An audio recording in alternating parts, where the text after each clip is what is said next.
Thank you so much for joining us again on another episode of Real Business Roundtable. Today we're talking about team building tactics. Building a successful team for whatever it is. Most of the time it's sales, but building a successful team. Now, I was just talking about the main topics. I'm trying to figure out the main topics, but I believe it's going to be making yourself attractive, not only to the customer, but to the people who are going to work with you. Incentive, making sure that the opportunity is attractive. Morale, making sure that the team morale is always up, and you know that's just obviously very important. Fits in with the goal and the mission of the company. And then there should be one more. I would say support Fucking from the company. Yeah. So the first thing I want to talk about is appearance. Obviously, you want to make yourself look good to the customer, to the customer with your ads, with your website, with everything. But you also want to make yourself look good for people that you want to come in to do sales. Now, I've seen companies do a great job of this, and I've seen companies do a shit job of this. You'll see. That was really loud. Now I know how you feel. What happened? Sometimes you'll see ads that, you know, where people are talking about, you know, they're driving a Ferrari and they're, how I made $5 billion by the time I was 15 on TikTok and all this stuff. That's not what I'm talking about. We're talking about the real business world, not the bullshit. Not the TikTok crap. YouTube, a lot of YouTube bullshit is going on. All right. Now, this changes a lot, obviously. Now, I've seen companies like construction companies who like, you know, show their morale. So like e-commerce companies and whatever, throwing out incentives and you know, there's so many different ways to put this. The one thing that pops in my head is sometimes companies do like tuition reimbursement, incentives like that. Drive absolutely, people in. to get people in. I've seen solar guys go out and they buy Teslas for, you know, they have like the 90-day trial, whatever it's called. You know what I'm talking about? It's a probation period. The probation period, whatever it is. And then after that, they buy them a Tesla. It's a company car, but you get a Tesla and you get to drive it around. That's a perk. I know that that's a hard thing to do for some businesses out there. A lot of people watching us, maybe not some, but that's like making an ad about that or something like that. Putting out a video, 100% very important, a video of the person who's managing the sales team, or the person who's managing this team, making sure that your energy is awesome, making sure you got those, you know, the right footage and whatnot, making sure the video makes the person who's watching it feel good and be like, you know what, this seems really interesting. You're appearing really good. You're showing incentives. The morale is awesome. That is very important. So when you're, you know, a lot of people are like, oh, you know, we run ads on Indeed, we run ads on this. If you're trying to build a specific team, there has to be a totally new, and this only works for like certain industries. I'm not talking about like regular jobs. I'm talking about companies that are trying to build a killer team. You got to present yourself really well online. Make those videos, post them, make those ads, run them.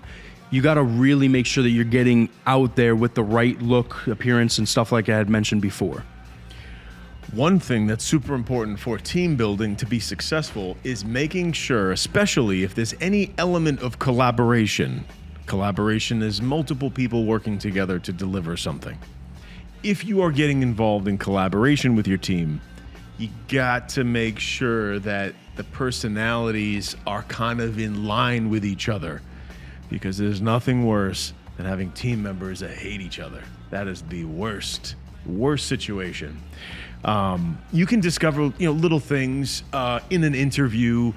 You do phone screening. So you get an application. Someone's like, hey, I want to work for you. You do a phone screen. You talk to them on the phone. You feel out their vibe. I'm very grateful for doing phone screening because you can see how they sound on the phone. Sometimes it works out, sometimes it doesn't. But that's the next layer of screening. Then if they pass the phone screen, personality-wise, and everything seems good, bring them in for an in-person interview. The in-person interview should have some of your key members of your team in that interview. Because if you don't, and you hire that person and you bring them on, and I've had interviews that there was things expressed by the applicant that really shouldn't have been. And I'm grateful that they actually showed us those things in the interview before making a move, because I was like, whoa. Like, it was one guy, he got upset in the interview that I said his nickname. So everybody with a certain name. Well, mostly everyone has a nickname. He had a very long name, though. It was a very long, proper name. And I just said the short version. Let's just use the word, this is not the name. Alexander. Let's just use the word Nicholas. And I said Nick. He like quickly popped off and was like, yeah, it's Nicholas. Well, that could be personal. Well, no, it was kind of the way he reacted to it. Yeah, but his social media handle said Nick. Oh. Okay. So I'm like, all right, bro. Was it actually Nick?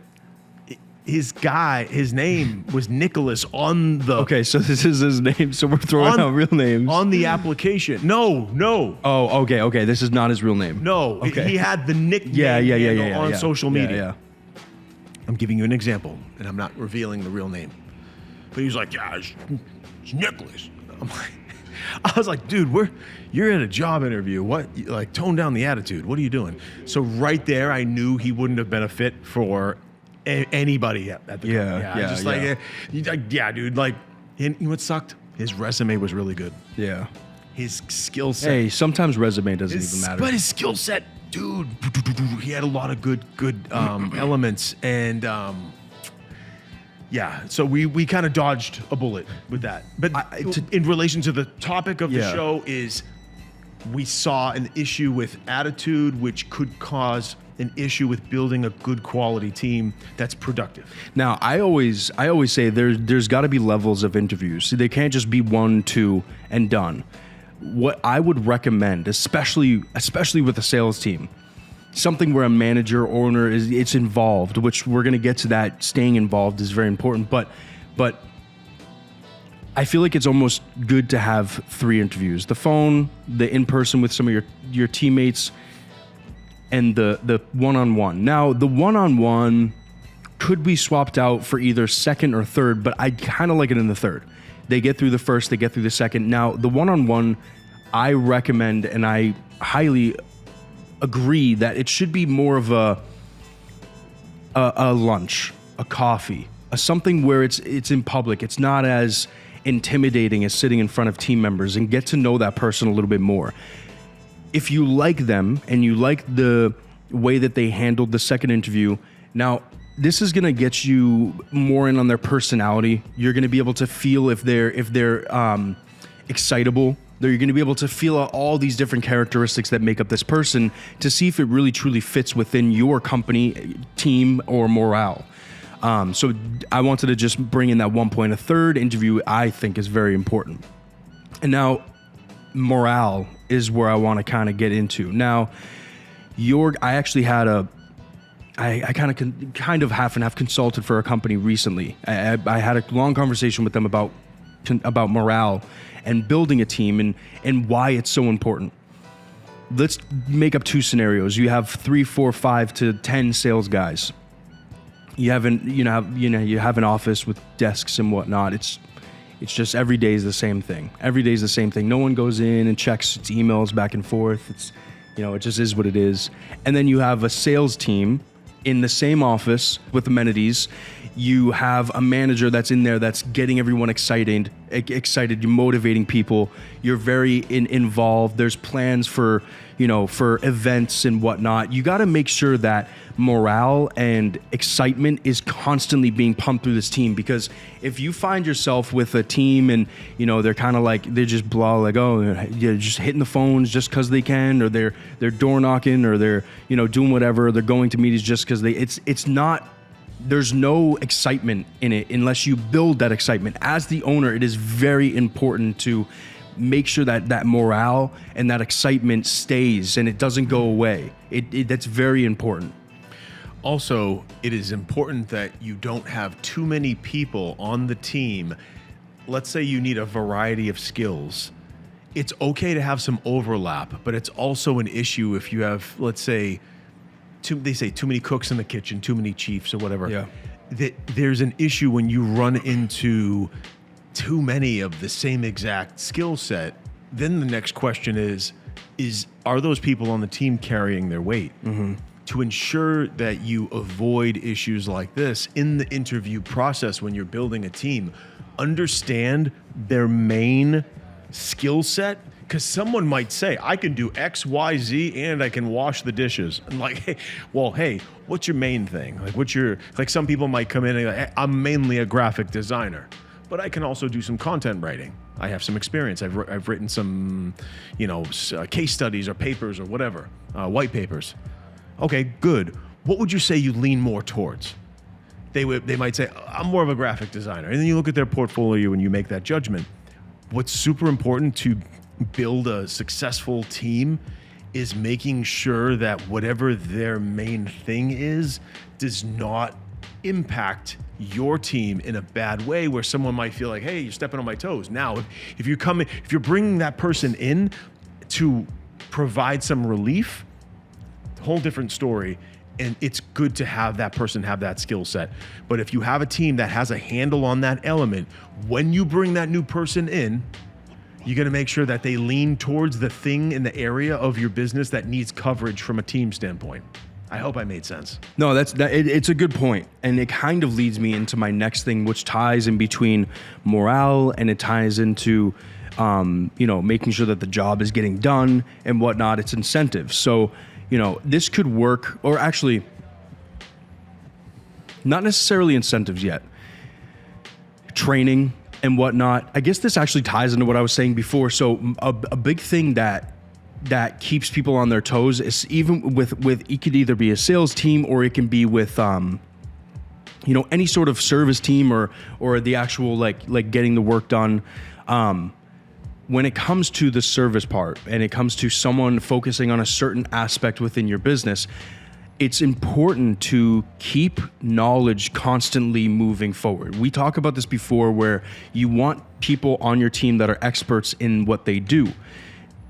Incentivize this. Pay for the training. Pay for, understand that if this certain thing is always ever evolve, it's always changing, make sure that they are staying on top of it in a good way, right? It's not like, how do I explain this? Like almost like SEO is a perfect example, like stuff like that, where it's like constantly changing or like just something within a business that's always evolving, making sure that they're staying on top of it is extremely important, however you want to do that, but do it obviously in a good way. On the sales side, quotas. Right, quotas and incentives, tracking these things. I remember there was one business specifically that we had a meeting with, and there was a big TV on their sales room wall, and it literally tracked every single sale of each of the salespeople. And there was goals, right? And there was probably some sort of incentive for hitting the goal or being the winner of that month or whatever it is, a big bonus or, whatever it is, it doesn't matter. But make sure that you have those incentives and make sure you have those goals and quotas and stuff, especially for a sales team. You could even do it for a production team too, making sure that things are being hit, making sure that this is getting done. And if you get a certain amount of it done with the quality that you expect, there's an incentive. But talking mostly about a sales team, it's so important.